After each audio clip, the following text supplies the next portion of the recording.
Good morning student. आज हम crystal क्षेत्र विपाटन जो octahedral complexes, tetrahedral complexes, tetragonal और स्क्वायर पैनेलर कॉम्प्लेक्सेज में देख रहे हैं। आज हम इनका सम्मिलित रूप से एक ही डायग्राम बना रहे हैं और हम इस डायग्राम के माध्यम से इन सारी स्प्लिटिंग को समझने का प्रयास करते हैं।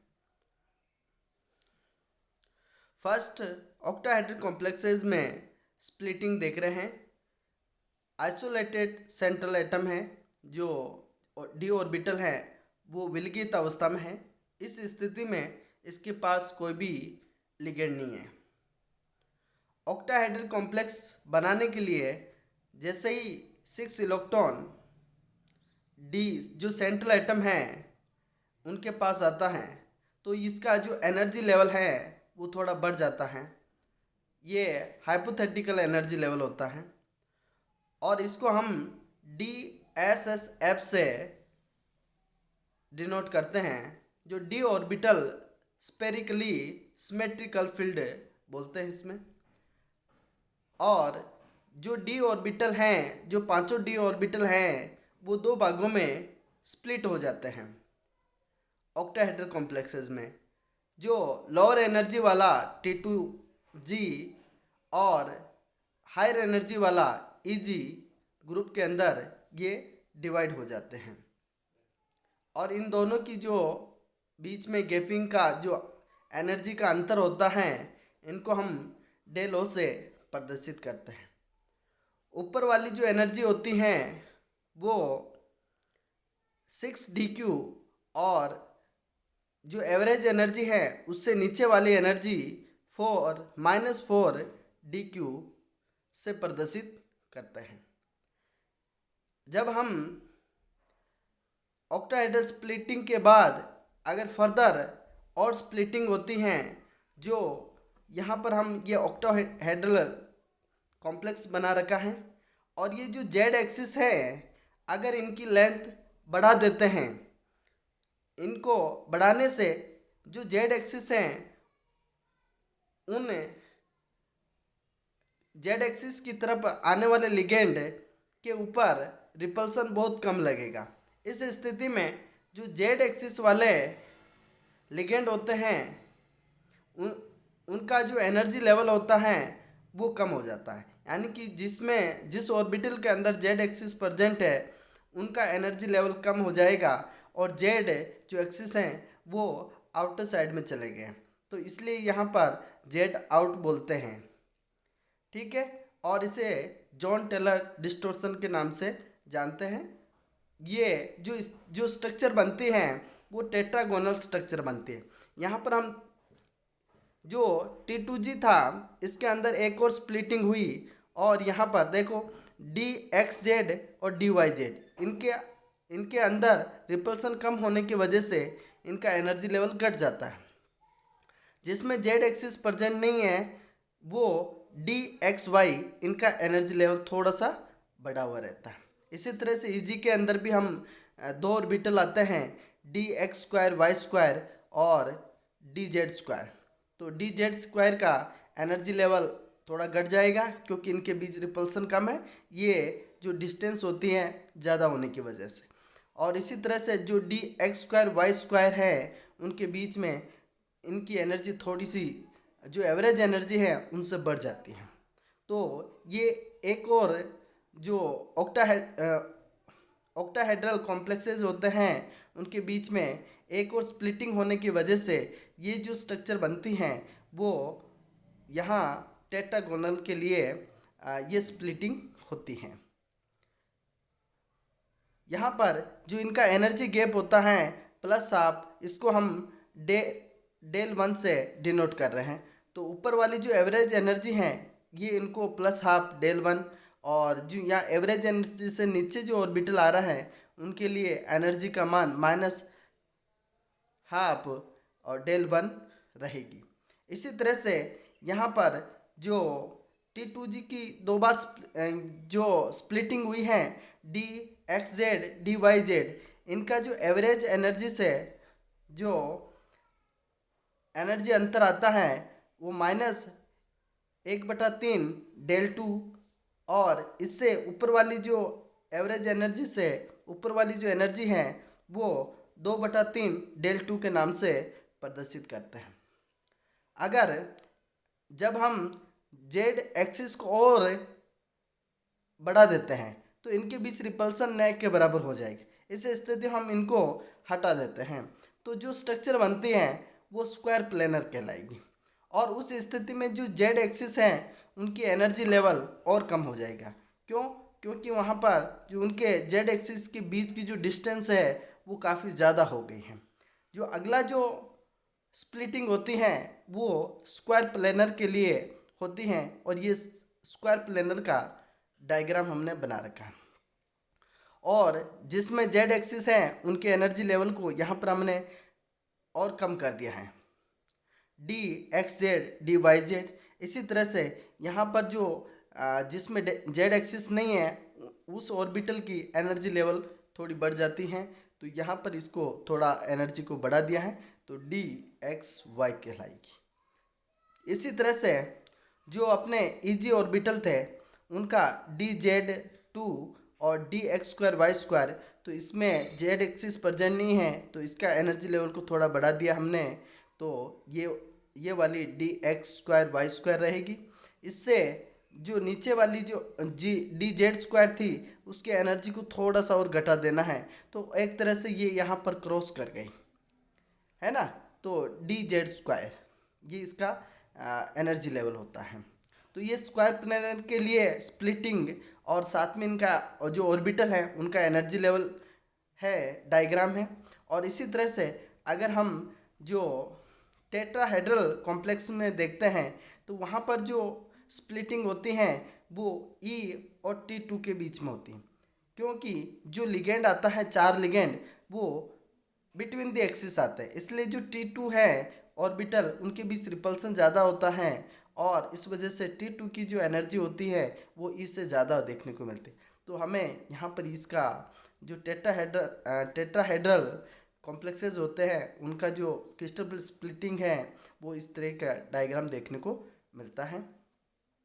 यहाँ पर हम वही इसी के अंदर भी जो ओवरऑल एनर्जी का गैप होगा वो एनर्जी का अंतर रहेगा वो 10 DQ रहता है, और इससे जो एवरेज एनर्जी है इससे ऊपर वाली जो एनर्जी रहेगी वो +DQ, और इससे नीचे वाली जो एनर्जी रहती है -6 DQ देखने को मिलती है।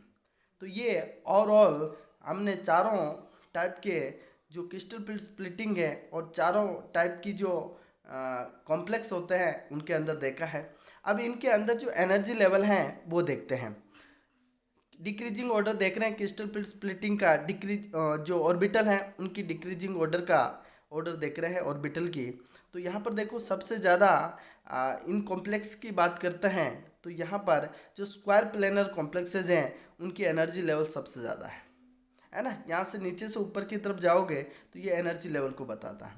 अब यहाँ पर जो स्क्वायर प्लेनर जो कॉम्प्लेक्सेज होते हैं उनका एनर्जी लेवल ज़्यादा होता है, फिर देन उससे कम जो आपके टेट्रागोनल है उनका एनर्जी लेवल आएगा, और फिर उसके बाद आपके ऑक्टाहेड्रल वाले की एनर्जी लेवल देखने को मिलता है। फिर लास्ट में और यहाँ पर टेट्राहेड्रल कॉम्प्लेक्सेस होते हैं उनकी एनर्जी देखने को मिलती हैं। तो डेल SP और उससे लेस देन ग्रेटर देन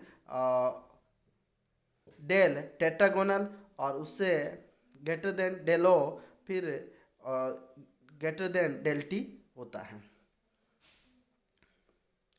ठीक, अब इसी तरह से अपन स्क्वायर प्लेन के जो ऑर्बिटल है उनकी एनर्जी लेवल देखते हैं। तो सबसे ज़्यादा यहाँ पर देखो DX स्क्वायर वाई स्क्वायर की है, उससे कम ये वाली DXY वाले की ऑर्बिटल की एनर्जी है, और इससे कम ये DX स्क्वायर वाले की है, और उससे कम DX स्क्वायर DXZYZ की है। तो ये इसका एनर्जी लेवल है। अब ये दोनों जो ऑर्बिटल होते हैं इनकी एनर्जी सेम होती है, तो यहाँ हमने बराबर का चिन्ह लगाया हुआ, इस तरह से इनके एनर्जी होती है। ठीक, इसके बाद देखो कि जो टेट्रागोनल हैं उनकी जो जेड आउट है, जॉन टेलर डिस्टोर्शन आउट वाला देख रहे हैं, तो टेट्रागोनल के अंदर यहाँ पर देखो इनकी जो ऑर्बिटल है उनका एनर्जी ऑर्डर देख रहे हैं, तो d x square y square की सबसे ज़्यादा है, उससे कम डी जेड स्क्वायर की, ये हमने डी जेड स्क्वायर लिख रखा है, उससे कम ये वाली डी एक्स वाई की, तो यहाँ हमने डी एक्स वाई लिखा हुआ है, उससे कम ये इन दोनों ऑर्बिटल की जो कि सेम एनर्जी लेवल के हैं, तो डी एक्स जेड और डी बराबर डी वाई जेड रहेगा, तो ये इनका एनर्जी ऑर्डर होता है।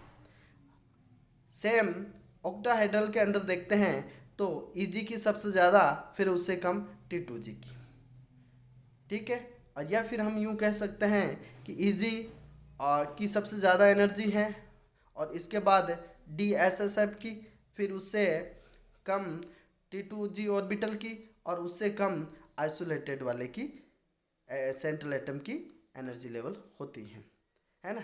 या फिर आप यूँ डायरेक्ट दोनों को लिख सकते हो, ईजी और T2G। ईजी के अंदर ये दोनों ऑर्बिटल आ जाएंगे, d x square y square बराबर डी जेड स्क्वायर रहेगा, और T2G के अंदर डी एक्स वाई बराबर डी वाई जेड बराबर डी जेड एक्स।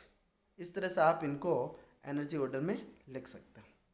टेट्राहेड्रल की बात करें चतुष्फलकी की, तो यहाँ पर देखो T2 की ज़्यादा है एनर्जी, फिर E की, या फिर इस तरह से भी देख सकते हो T की जो T2 जो ग्रुप है उनका एनर्जी लेवल, फिर उसके बाद में DSSF की और उसके बाद में E वाले ऑर्बिटल की, और फिर लास्ट में आइसोलेटेड सेंट्रल एटम की एनर्जी देखने को मिलती है। या आप डायरेक्ट केवल इन दोनों की बात करो तो T2 की एनर्जी लेवल ज़्यादा है, फिर उससे कम E की होती है, तो T2 के अंदर तीनों ऑर्बिटल आ जाएंगे, d x y d y z और डी जेड एक्स बराबर में रहेंगे, तीनों का एनर्जी लेवल बराबर में रहता है। इसी तरह से d x square y square बराबर डी जेड स्क्वायर की एनर्जी लेवल आ जाएंगे, ठीक है। अब इसमें ये जो जितने भी चारों टाइप के कॉम्प्लेक्सेस बन रहे थे उनकी एनर्जी लेवल, और इसमें एक साथ में हमने इनकी क्रिस्टल फील्ड स्प्लिटिंग को देखा है, ठीक है। अब यहाँ पर देखो जो टेट्राहेड्रल कॉम्प्लेक्सेस होते हैं और ऑक्टाहेड्रल के बीच में जो कॉम्प्लेक्सेस है उनके बीच में एनर्जी का क्या रिलेशन होता है, वो है डेल टी बराबर 4/9 डेल ओ। ये डेल टी और डेल ओ के बीच में संबंध है जो आपको ध्यान में रखना है। इसी तरह से जो स्क्वायर प्लेनर कॉम्प्लेक्सेस होता है उसका energy equal to 1.3 del O के बराबर देखने को मिलती है, जो आपको ध्यान में रखना है। इन दोनों जो रिलेशंस हैं वो आपको ध्यान में रखने हैं। इस तरह से हमने आज tetrahedral complexes, octahedral complexes, tetragonal complexes और स्क्वायर प्लेनर कॉम्प्लेक्सेज के अंदर हमने इन सभी को एक साथ में मर्ज करते हुए क्रिस्टल फील्ड स्प्लिटिंग को हमने इस डायग्राम के माध्यम से समझने का प्रयास किया है, और आपको इनका एनर्जी लेवल आपको ध्यान में रखना है। आई होप आपको ये डायग्राम समझ में आया होगा, और इस वीडियो को आप अधिक से अधिक अपने साथियों तक शेयर करें, और आप इनका स्क्रीनशॉट खींच के आप शॉर्ट नोट्स बना सकते हो, जो आपके एग्ज़ाम के टाइम आपके काफ़ी हेल्पफुल रहेगी। ओके, आज इतना ही। कल हम अगली जो क्लास रहेगी उसके अंदर अपन जो टेट्राहेड्रल कॉम्प्लेक्सेज है, ऑक्टाहेड्रल कॉम्प्लेक्सेज है, इनकी स्प्लिटिंग के बाद में हम उनमें इलेक्ट्रॉन पढ़ना देखेंगे, और साथ में उनकी मैग्नेटिक प्रॉपर्टी क्या होती है, कलर है, ज्योमेट्री कैसी होगी, उन सभी पॉइंटों के बारे में डिस्कस करेंगे। ओके, आज की क्लास में इतना ही। Thank you.